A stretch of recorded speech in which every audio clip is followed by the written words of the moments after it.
his own words, but you touched on Hebrews, right? I have a question. Who wrote the book of Hebrews? I believe it's Paul, but no one knows necessarily. Okay, perfect. So why should I accept the book of Hebrews as divine revelation if we don't know who wrote it? Do you know who wrote Revelation? Yeah, according to you, it's John. Okay. Okay, perfect. So according to you guys, John wrote the book of Revelation. So again, I want to ask my question. Why do we accept Hebrews as divine revelation when we don't know who wrote it?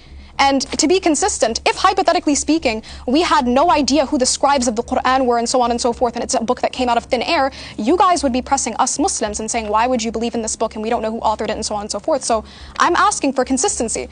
Why do you believe in the book of Hebrews if you don't know who wrote it? I do want my question answered. Or authorship is not the only thing that can authenticate scripture. You also have to remember that this is a spiritual book, and the book of Hebrews is exceptionally consistent with the rest of the corpus of scripture. Yeah, but writing a book that's consistent doesn't mean it's divine revelation. Beyond that, there are identifiers that make it clear that the likelihood is that Paul wrote it. Personally, I'm very convinced that Paul wrote it. But you agree that there's a dispute, there's a disagreement in who wrote the book of Hebrews. So you said that authorship isn't the only thing that identifies whether or not something is divine revelation. You also said consistency, but something being consistent doesn't mean that it's divine. I can write a book right now that is consistent with the 4 Gospels, and that doesn't mean it's the 5th Gospel.